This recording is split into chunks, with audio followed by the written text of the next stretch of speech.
welcome to the JCC and the David Marks Theater. On behalf of our Board of Directors, we welcome you to our Sunday Speaker Series featuring our good friend, Cindy O'Connor.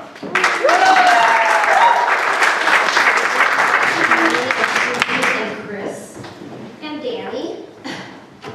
Hi, now that you know, I'm Cynthia O'Connor and I represent the elephants. My goal is that after this overview, you will feel strongly, maybe not as strongly as I do, but you will feel very strongly for this wonderful species of animals. And you'll be concerned about their welfare, and you will spread the word, become involved, teach your children and grandchildren, and please, never forget the elephants.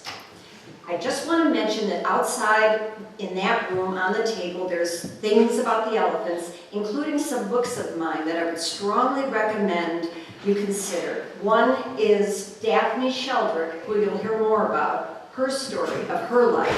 One is a book that's called The One and Only Ivan. It's a young adult book, and it doesn't have to just be confined to young adults. It's a kid's book, and any age would love it. And it's a wonderful story, and this good friend of mine told me about it. Hi, Maria. Sorry, Cynthia. And the third book is by Safina. I'm blanking on his first name. And Carl Safina. And it's an incredible book, and it talks not just about the elephants, but about all these other species of animals that he studied over years and years and learned to understand their behavior and what intelligence a lot of species have that we don't understand. All right, next slide, please, Chris. A love story, this is, in 5 parts. What's not to love, the relationship gets serious, the second time around, more problems, more solutions, but please, don't let them fade away. Next slide, please. This was my first encounter with an elephant, and he was quite rambunctious. I grew up in Chicago and had a short career as a child model, and Sears had produced a set of children's pajamas that,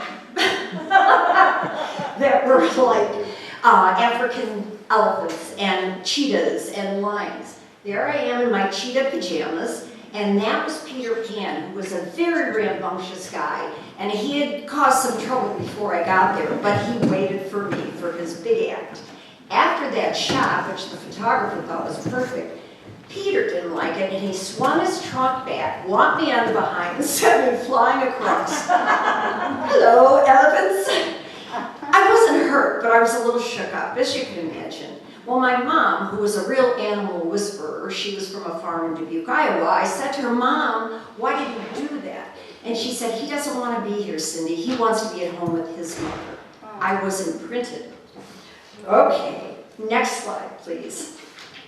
It took me a long time from that day to get to a point where I had the time and the money to go to Africa and meet them again. My first safari in 1988, it really was a dream come true, and is my introduction to everything, all things Africa, and the reality of the elephants. One of the stops on the tour was Daphne Sheldrick's Wildlife Orphanage in Nairobi. It was primarily baby orphaned elephants.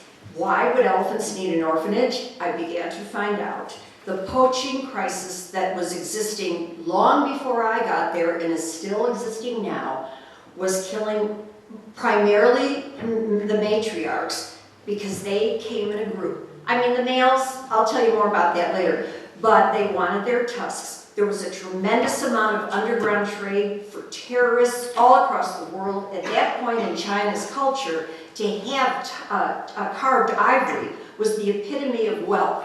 And as their middle class grew up, then everybody wanted ivory. That has changed, but next slide, please. Daphne Sheldrick, who you see there, she's the author of that one book out there, was so in love with animals and wildlife. And her husband, David, was an incredible wildlife warden in Africa. And this is a quote from her. "To be a baby elephant must be wonderful, surrounded by a loving family 24 hours a day, touched by the family, cuddled by the family, and comforted. A tremendous love and compassion exuded by every family member. I think it it must be how it ought to be in a perfect world. Daphne.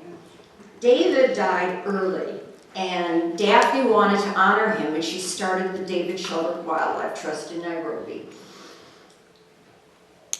In 1977, for a long time, she couldn't keep these orphans alive, the young ones, because they, like many species, especially people, need to nurse their mothers, nurse their mother's milk. And when the mother was dead, she couldn't come up with a formula that could sustain them. It took her 28 years to develop a formula, and she never gave up. Next slide, please.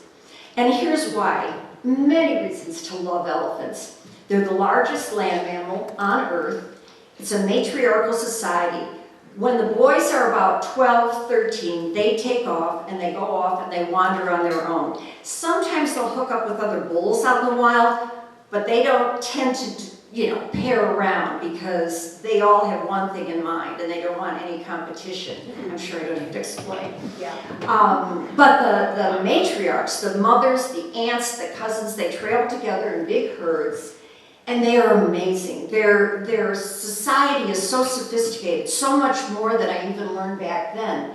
They remember, they grieve, they travel all day long. They go up to 50 miles, maybe more in some days, looking for food and water.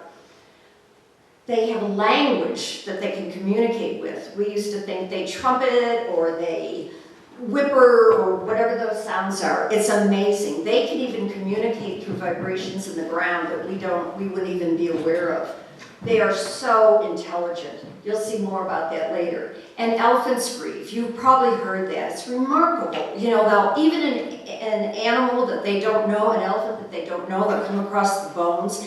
And it's remarkable. They all circle around them and smell them, and they get perfectly silent, and they stay there for a period of time. And when it's their own relatives, they'll come back to that spot over and over again. They'll try to bury the remains with branches and dust, but they truly are heartbroken.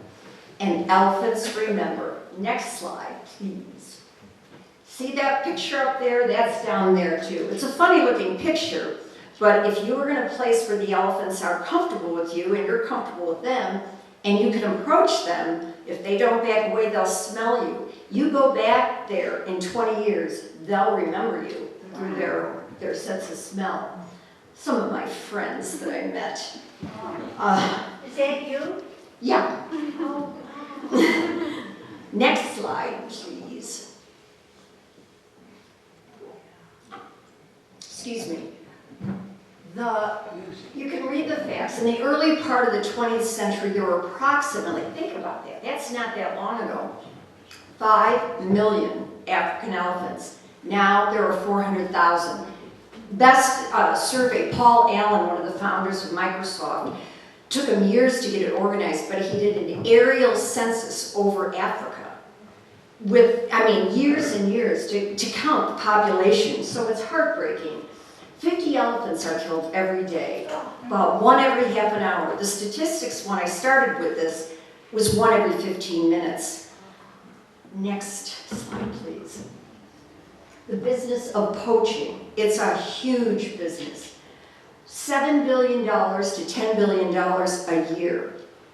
An elephant tusk to a local farmer that goes out and poaches, and he may be able to sell it for $250. And the irony of this, I'm just going to insert something into here. There are so many stories where local rangers arrested poachers with possession of ivory. They find them, they jail them, and they take the ivory out the back door and sell it for more money. It's unbelievable. By the time it makes its way even further, it could be worth $2,000. There was a PBS special, if you remember the name Brian Christie, a PBS special about him, maybe it was about 6 years ago. He had, with tremendous craftsmanship, people create a fake tusk. And it had to weigh the right amount, it had to balance the right way, and it had to smell the right way, and they put tracking information in it. And sure enough, they got it in the hands of the poachers, and they tracked that tusk all the way to where practically nobody could drive or get to. It was in where Al-Shabaab was meeting. So, the horrible stories, kidnapping girls in Nigeria, they go on. I didn't want to emphasize all the horrible things, but trust me, it's bad. And of course, where there's high poverty, there's a lot of poaching because the people are so desperate. And that has only gotten worse. Next slide, please. The elephants will keep moving because they want to get where there's water, and they can smell water 30 miles away. Thank you. And again, their communication is outrageous. Next slide, please. I got involved. This is how I got involved. Starting in 2013, the Ivory March, which maybe that was the last slide, but I had heard about an Ivory March about the elephants in New York City. I was living up here, and nobody else I could find that was that interested, so I went in, and I thought there would be thousands of people. I mean, the elephants, we're trying to save the elephants, for goodness sake. Well, it was a good crowd, but it wasn't a lot. There were a lot of celebrities there. I'm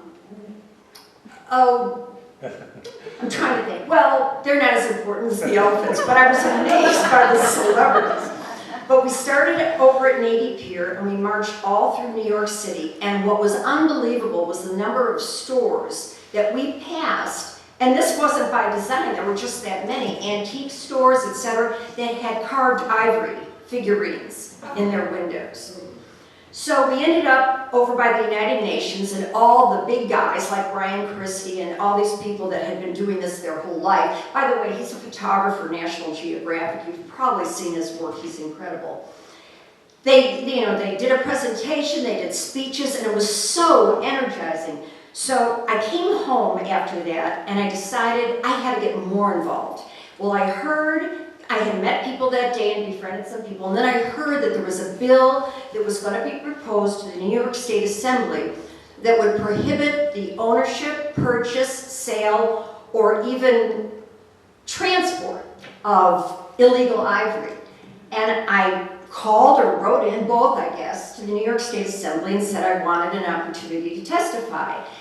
And, just dumb luck, that I got picked, and there were 10 people that testified. There were representatives, several detectives and the New York Police, there was representatives of the U.S. Fish and Wildlife Service, and there were 2 advocates, and I was one of them.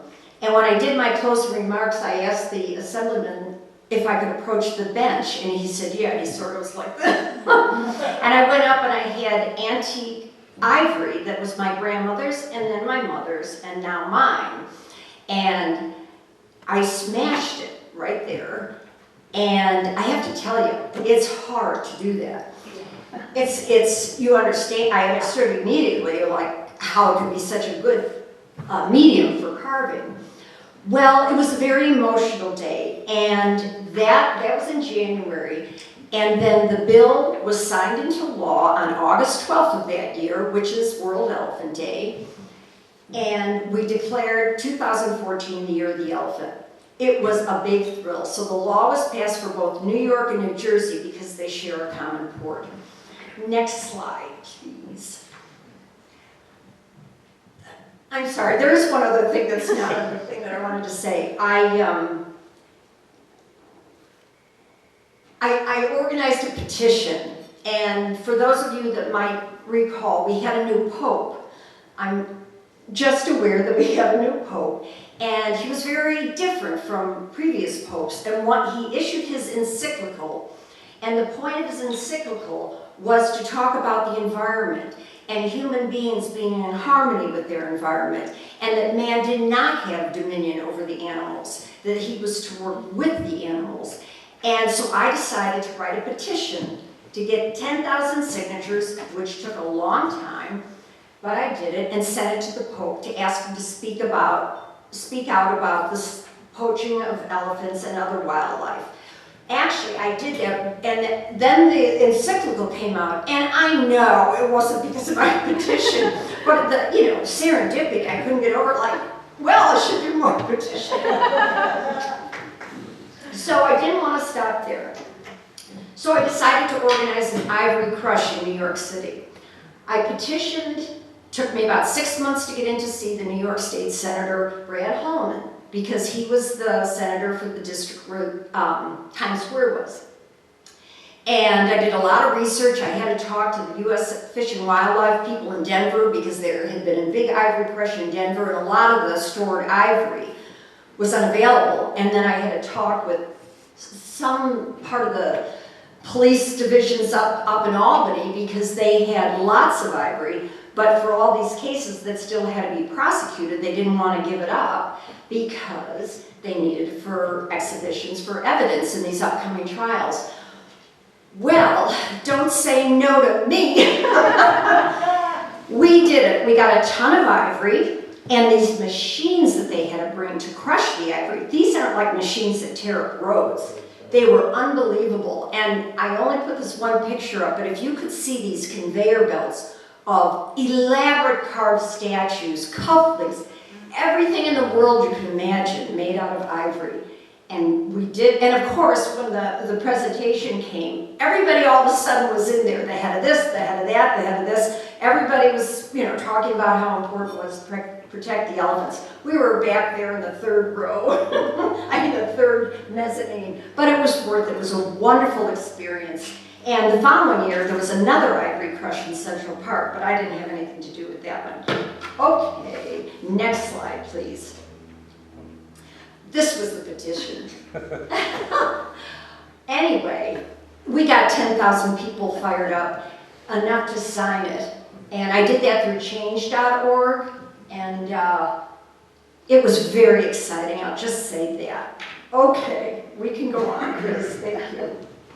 Now, I went back a second time in 2016. This time, the entire safari, all the places we went, had to do with the elephants and the reintegration units, which I'm going to tell you about what those are. It's an incredible thing. This is all an outgrowth of the Shelter Orphanage in Nairobi. They have 3 reintegration units. When the babies are rescued, and some of the stories are harrowing, every one of these pictures has a whole story that goes with it. So, count your blessings. A picture's worth 1,000 words. You never get out of your words. The integration units are after the elephants graduate from the nursery when they're about 2 or 3. Some of them are in there for a lot longer, depending on how traumatized they've been. And in the nursery, they have individual stalls, and they have a keeper that stays with them and sleeps with them all night long, and they have blankets. It's amazing. And then when they're ready, they take them to either a Thumba, Savo, right now I can't think of the third one, and then they live together in a cluster. They have a big stall, and they hang out together. They sleep together all night long, and in the daytime, they go out, they go for walks, they get their milk. You've seen that, right? The picture of them feeding the babies with their milk. And they have these giant bottles. I don't think we have a picture of that in here, but there's tons of stuff on my Facebook page of elephants, about elephants. But when at the reintegration units, when the elephants, they can go out, and if they get ambitious after a period of time, months or years, they'll stay out overnight. They do a sleepover out there in the wild. And then when they're ready, and they always come back, and then eventually they just go out and they stay out. And this is the most fascinating part. When they go out, they always find each other, and they create their own herd, and they mingle with the wild. And they come back to visit to the reintegration units. When we were there, an elephant that had graduated came back with their baby. It's so incredible, these creatures. They're brilliant. Anyway, so now they're going out. They're back to the wild. Next slide, please. The poaching, each one of these has a story. If you want to hear stories, I'll tell you afterwards. But that baby, I'll just tell you there, in the upper right, he was so traumatized. They had to go through so much to bring him to the orphanage because he saw his mother, his sister, his aunt die, and her brother ran away. It took such a remarkable period of, and they're very social, a remarkable period of time to socialize with the other orphans. But that orphan there was her, guardian angel, the shelter. That elephant took her under her wings, or under her ear. Okay, next slide, please. And there they are. That's a baby at the mud bass. you know, they get so hot, needless to say. There's two ways they cool themselves off. They blow the dust all over themselves, or they dip in the mud baths and wallow around. It's quite the scene. And that's me again, loving an elephant. Next slide, please. There's a mud bath too. And those two guys, we saw them all day together. And next slide, please. Now there's more problems in the poaching. Logging, charcoal production, deforestation, infrastructure development, it keeps encroaching on their land. Development is pushing them further and further away. The drought, which you've probably heard about, has been terrible. Huge swaths of land in Africa are just dust. No more forestation. And the elephants, they have to keep walking and going, looking for food and water. Next slide, please. So some solutions have been discovered to be very effective. Bees. Nobody's real crazy about bees, but elephants are terrified of bees. And so Sheldon went out and started teaching farmers how to have beehives. And what they would do is they'd have a beehive and then a dummy beehive next to it. And they tied them up on the posts surrounding the farmer's property. And if an elephant came close enough and wiggled that wire that they were hanging on, here came the bees, and off went the elephant.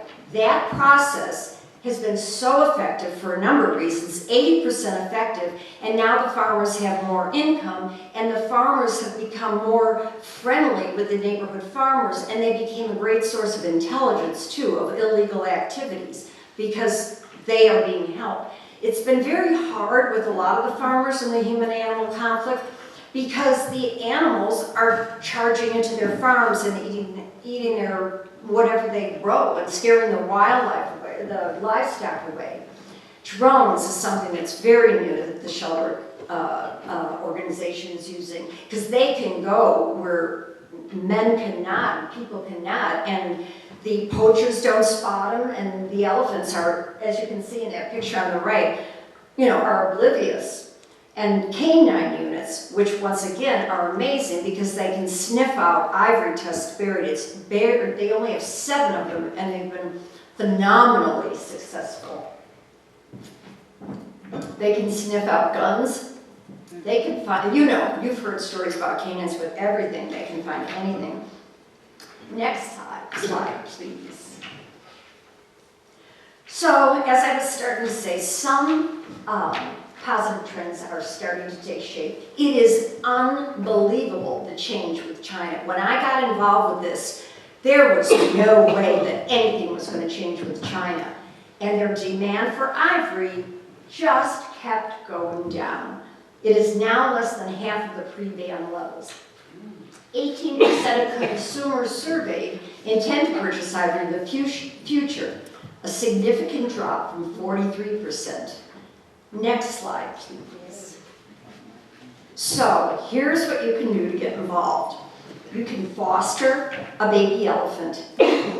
There's literature in that room there for $50 for an entire year. And you can download all the information, the keeper's notes. The keeper that's assigned to that baby will keep you posted on how he's doing.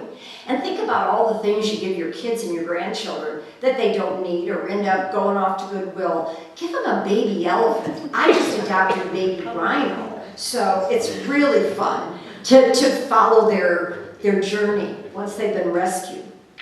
You can make donations. David Sheldrick is a wonderful, wonderful organization. And there are other ones too, the Ambicelli Trust for Elephants, the Ratiti Sanctuary.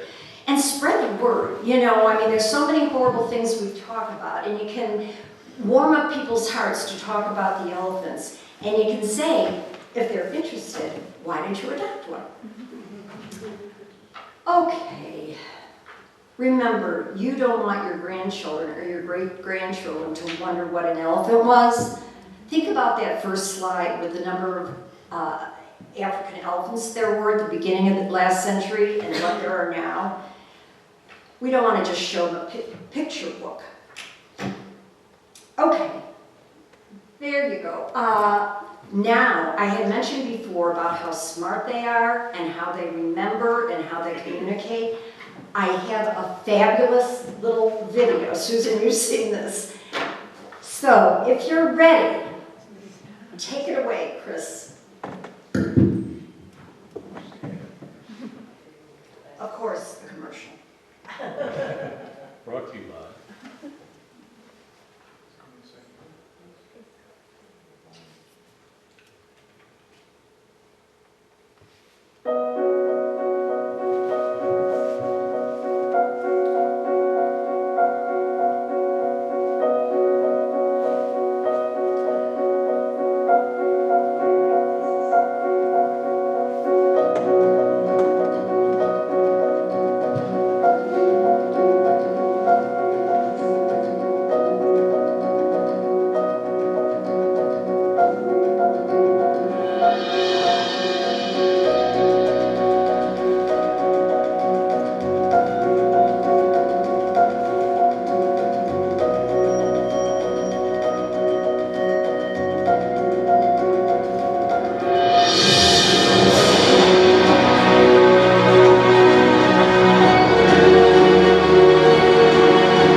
Do not go solar.